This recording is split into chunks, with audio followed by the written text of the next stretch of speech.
Vandeham Shri Guru Shri Juta Padakamalam.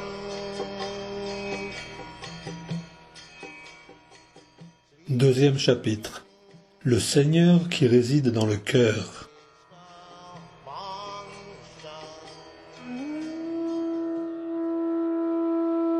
Shri Shukadeva Goswami dit: Jadis, avant que le cosmos ne soit manifesté, Brahmaji médita sur la Virata Rupa et, se rendant agréable au Seigneur, retrouva sa conscience originelle. C'est ainsi qu'il put reconstituer la création telle qu'elle existait auparavant. La présentation des sons védiques est telle qu'elle fourvoie l'intelligence des hommes et les conduit vers des futilités, comme les planètes zénéniques. Les âmes conditionnées rêvent de goûter les plaisirs célestes illusoires, mais ces lieux ne recèlent aucun bonheur réel. Par conséquent, l'homme éclairé ne fournira d'efforts que pour obtenir les éléments nécessaires à la vie, pendant son séjour dans le monde des noms. Il doit ainsi atteindre la stabilité, par la force de son intelligence, et ne jamais peiner pour des choses indésirables, car il peut voir de manière tangible que de tels efforts sont autant de durs et vains labeurs. À quoi bon couches et hamacs lorsque le sol se prête à notre repos? À quoi servent oreillers et édredons lorsqu'on peut faire usage de ses propres bras? Pourquoi tant de couverts quand il est possible d'utiliser la paume de ses mains? Et là où se trouve profusion d'écorces d'arbres, à quoi sert-il de posséder des vêtements? Ne trouve-t-on plus de vêtements abandonnés au bord des chemins? Les arbres qui existent pour la subsistance d'autrui ne distribuent-ils plus leurs aumônes? Est-ce que les rivières se sont desséchées? N'abreuvent-elles plus ceux qui ont soif? Les grottes des montagnes se sont-elles refermées? Mais plus que tout, le Seigneur Tout-Puissant ne protégerait-il plus les âmes entièrement soumises?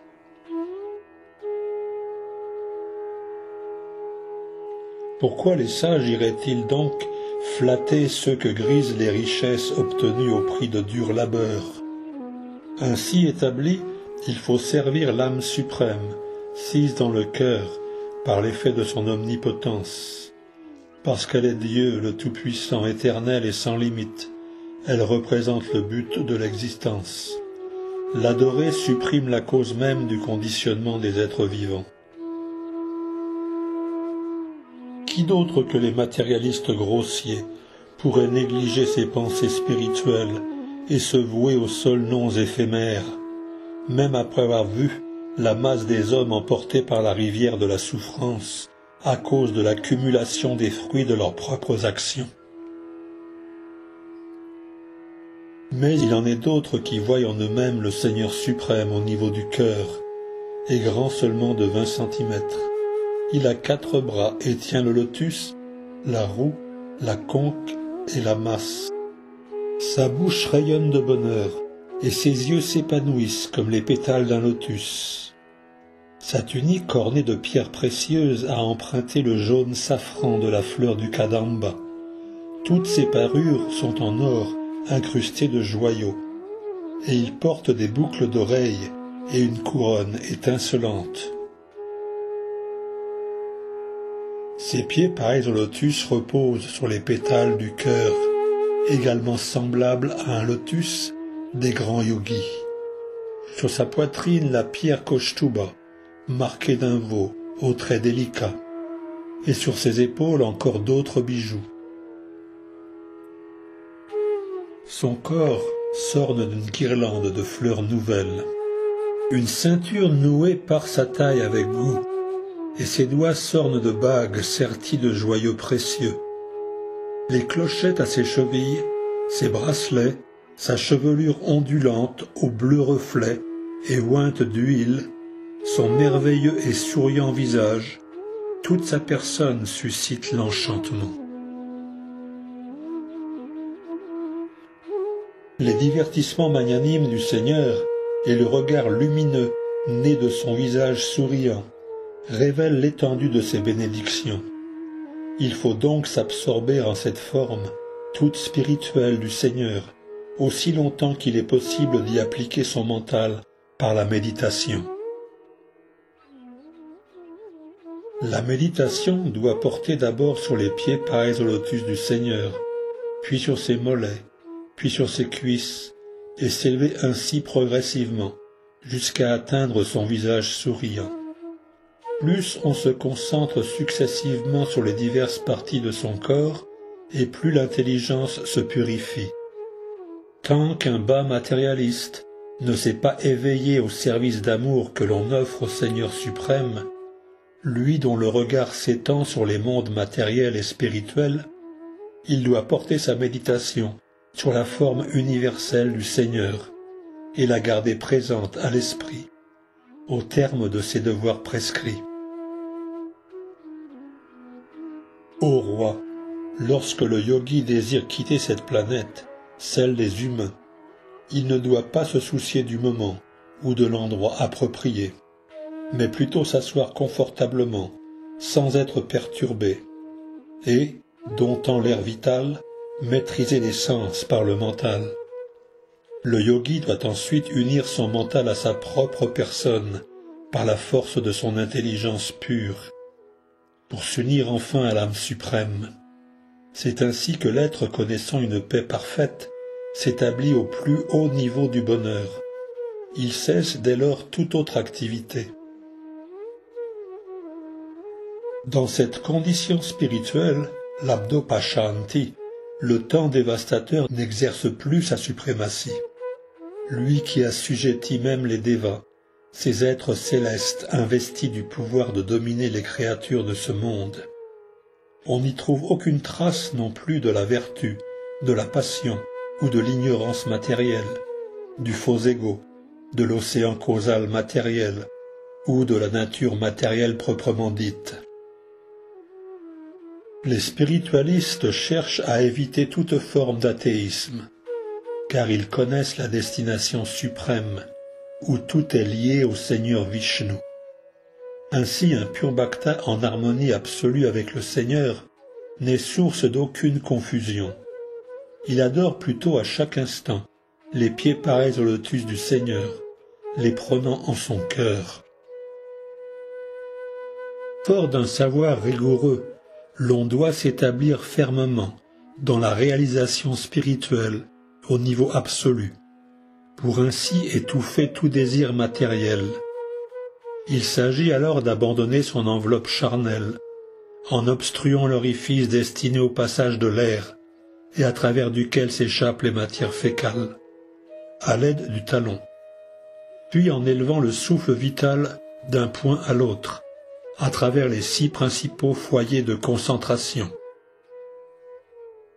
Le bhakta plongé en méditation doit lentement élever son souffle vital du nombril au cœur, puis à la poitrine, et de là à la racine du palais.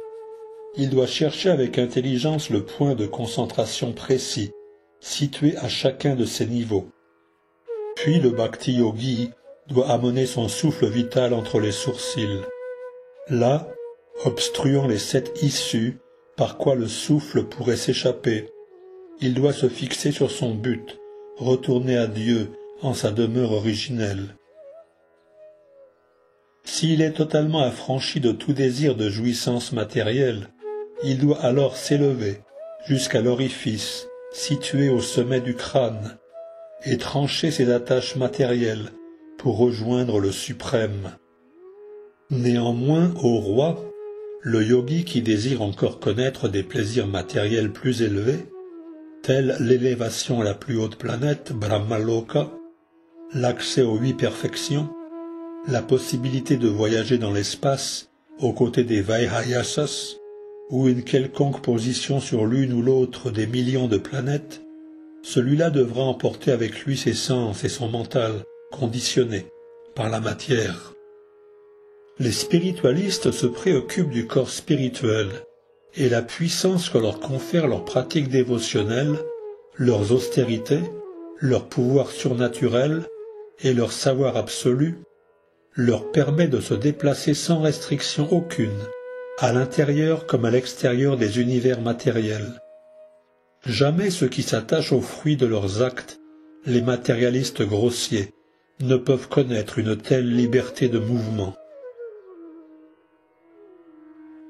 Ô roi, lorsqu'un tel yogi, se dirigeant vers la plus haute planète Brahmaloka, passe au-dessus de la Voie lactée, par l'irradiant Sushumna, il se rend d'abord sur Vaishvanara, la planète du Deva maître du feu, où il devient complètement purifié de toute souillure.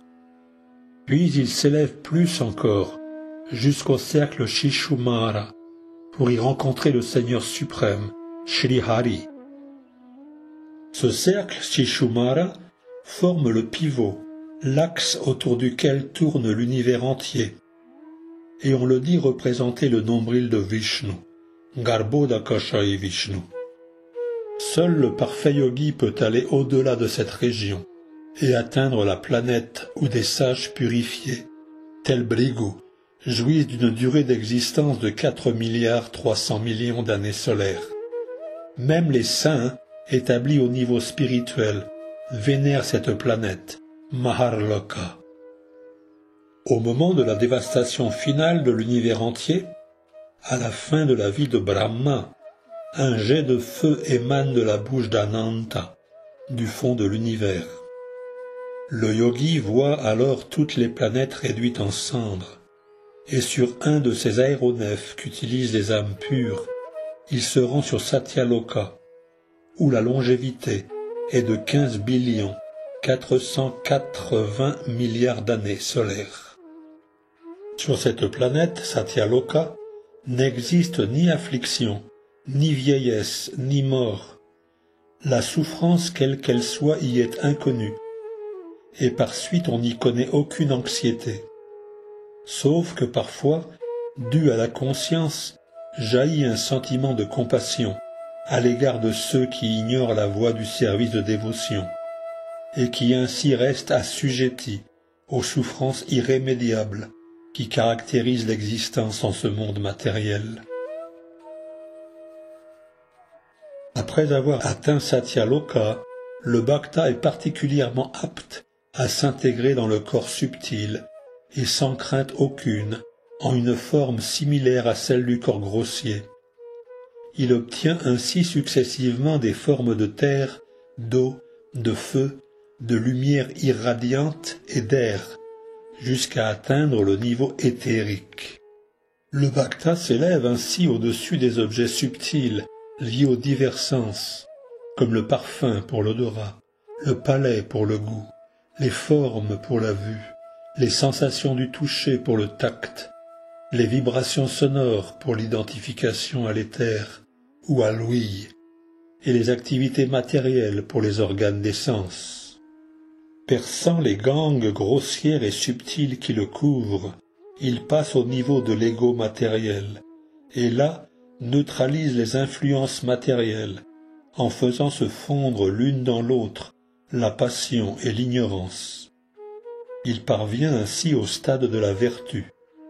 Il fond ensuite toute identification matérielle dans le Mahatattva et atteint le niveau de la réalisation spirituelle parfaite.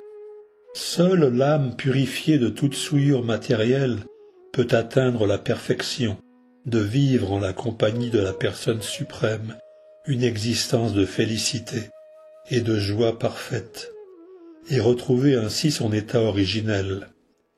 Quiconque peut retrouver une telle perfection dévotionnelle n'éprouve jamais plus d'attrait pour l'univers de matière, et jamais plus il n'y revient.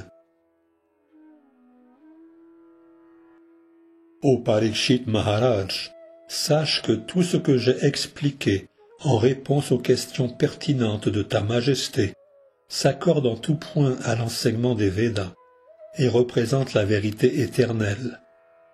Shri Krishna en fit lui-même part à Brahma lorsqu'il fut satisfait de l'adoration que ce dernier lui avait offerte. Pour ceux qui errent dans l'univers matériel, aucune voie de salut n'est plus bénéfique que les activités ayant pour fin de servir directement Shri Krishna avec dévotion. Après avoir étudié les Védas par 3 fois, avec une attention soutenue et une concentration profonde, le grand et noble Brahma certifia que l'attirance pour Shri Krishna, le Seigneur suprême, représente la plus haute perfection de la religion. Shri Krishna, Dieu la personne suprême, accompagne l'âme distincte à l'intérieur de chaque être vivant. Cette vérité devient perceptible et concevable à partir de l'expérience visuelle et par le concours de l'intelligence. Ô roi, il est donc primordial que, en tout temps et en tout lieu, les hommes écoutent, chantent et se rappellent les gloires de la personne divine, le Seigneur souverain. Ceux qui abreuvent à satiété leurs oreilles du message nectaréen de Shri Krishna, si cher à ses dévots, purifient le but de leur existence des souillures du plaisir matériel et retournent ainsi auprès des pieds pareils au lotus de la personne suprême.